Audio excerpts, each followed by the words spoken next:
New York Times headline here in the last hour or so. After Trump broadside, surveillance bill collapses in the House. This is the most head-spinning lead I'm going to read all day. Lead sentence here. Right-wing House Republicans on Wednesday blocked legislation to extend an expiring warrantless surveillance law that national security officials call crucial to gathering intelligence and fighting terrorism, dealing Speaker Mike Johnson a stinging defeat after former President Donald J. Trump urged lawmakers to kill the bill. I'm sorry. Okay, so these guys are crazy right-wingers because they don't want Americans to be spied on without a warrant, and Donald Trump was on the side of not spying on Americans, and so he's crazy. What is happening here? All right, let's suss it out a bit. Congressman Matt Rosendale joins us now. He represents Montana's 2nd Congressional District. He's very involved in these debates. Congressman, good to have you with us, sir. Vince, I heard you needed a shot of energy, so I haven't been on for a while. I figured I would perk you up. Well, thank you for that. I really do. So, what the hell is going on on Capitol Hill today? You know, I remember in December, I believe we talked about this. In December, we were talking about, okay, are they going to keep kicking the can? Are they going to keep allowing the government to spy on American citizens without any warrant whatsoever? And the can was kicked until April. Speaker Johnson was like, all right, let's kick the can to April. We'll deal with it then. Well, it's April. We're dealing with it now, and it certainly looks like we're about to keep allowing the federal government to do the same thing. What could possibly go wrong with allowing the federal government to have warrantless surveillance on American citizens? Right? There's absolutely – the FBI admitted to nearly 300,000 violations of conducting surveillance on American citizens without warrants. And that includes January 6th attendees and Black Lives Matter protesters, right? It's terrible. Yes, it includes.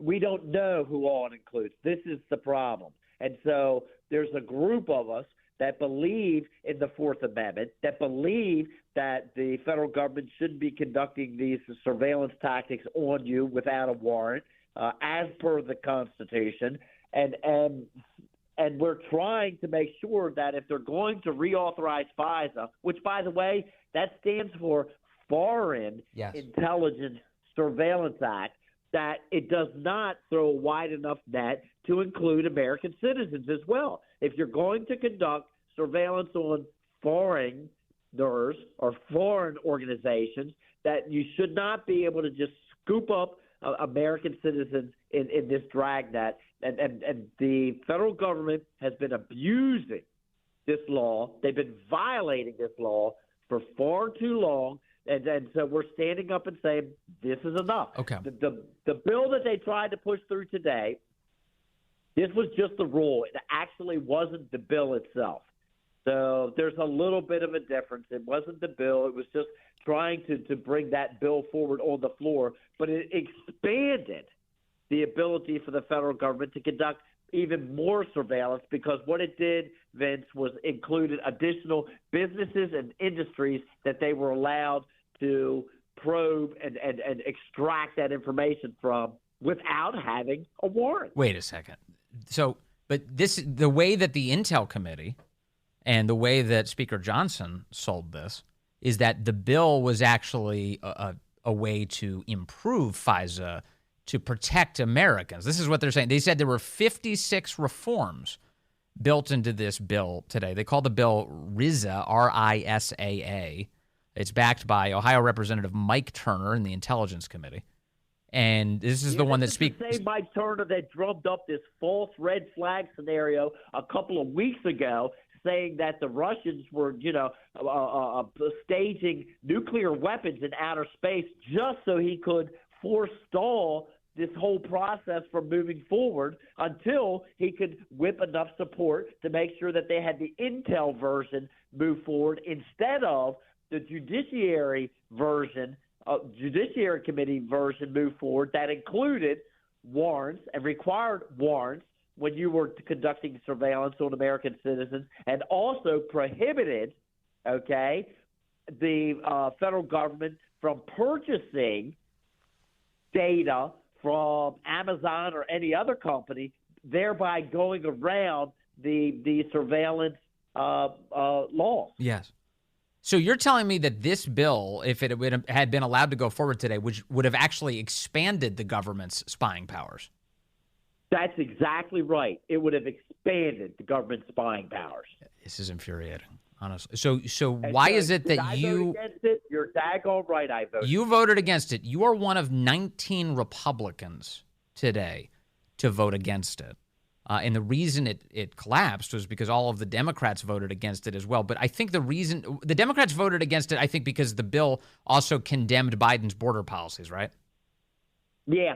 What they did is this is another one of these Mickey Mouse deals where they brought a rule forward, and this rule was to conduct the debate, the discussion on two resolutions. One on the southern border, condemning what's going on there. One about supporting Israel. Another actual piece of legislation that would have granted the Coast Guard further expansion of their ability to conduct their patrols out to 24 miles instead of 12 miles off the coast. And then it also included this FISA. No rule should be brought forward that puts all these things together in one package anyway.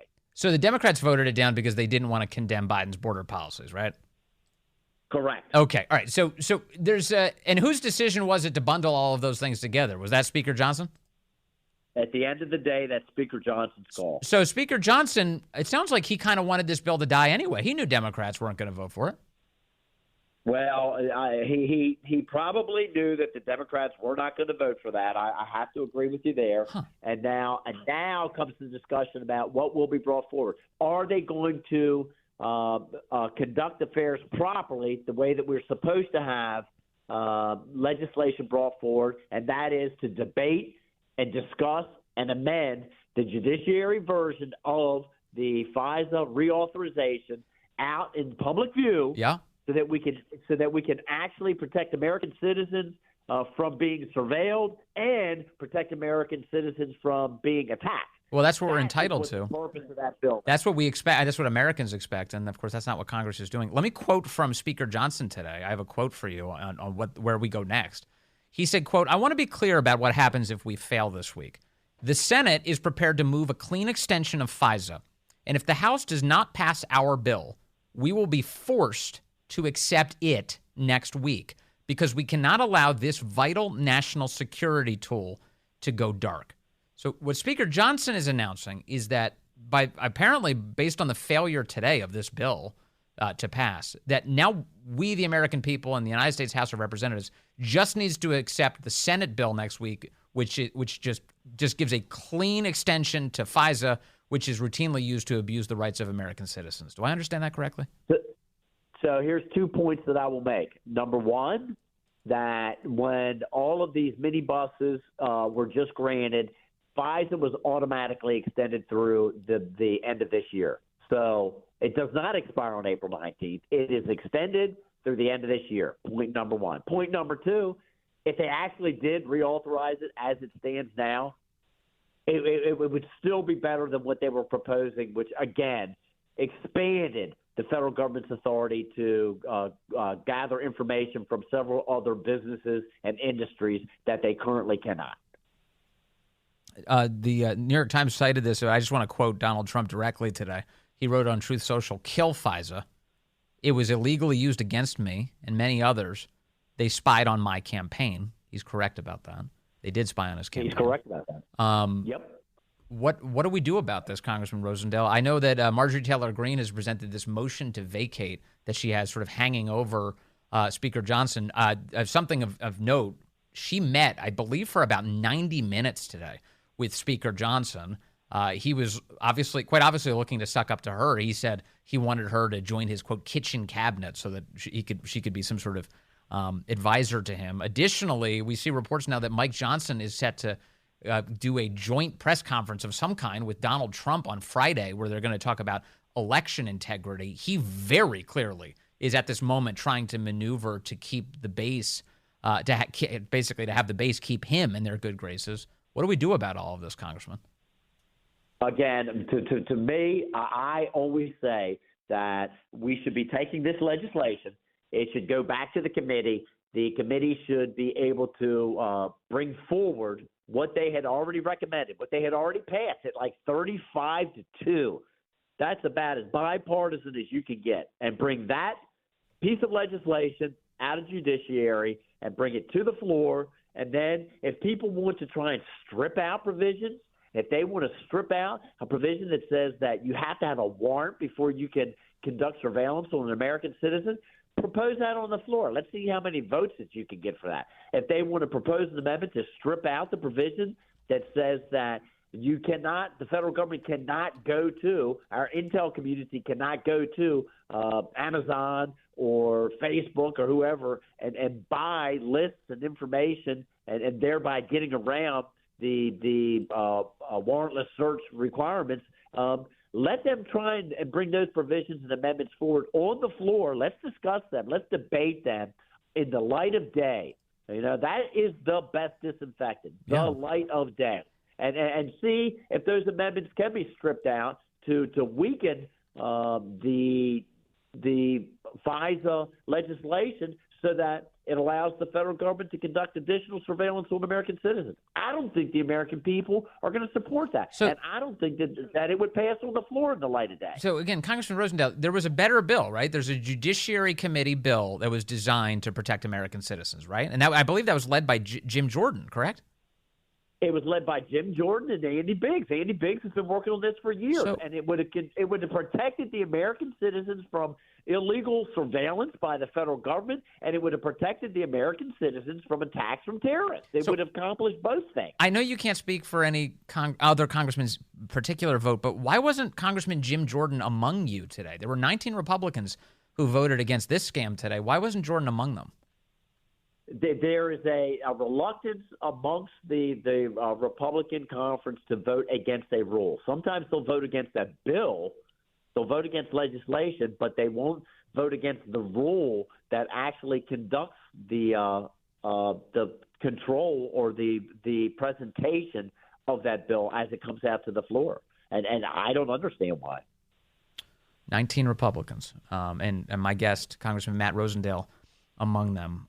What are the chances? You're talking about it now, but before we let you go, what are the chances that we have a positive outcome here? This looks bleak, I have to admit. What are our chances of reining in the federal government at all when it comes to spying on American citizens? Again, if they reauthorize FISA as it stands today, it would still be better than what they were proposing that expanded the ability for the intel community to go into several other businesses and industries and demand information without any kind of a warrant whatsoever. Settling for the atrocity. Yeah, settling for the atrocity doesn't feel like a good deal. So all I can ask is that people who care about this should call your congressman. Just light up the Capitol Hill switchboard today, because now's our time. Now's our chance. Congressman Matt Rosendale, thank you for the insight on what's happening there on Capitol Hill. Thank you, sir. Good to talk to you as always.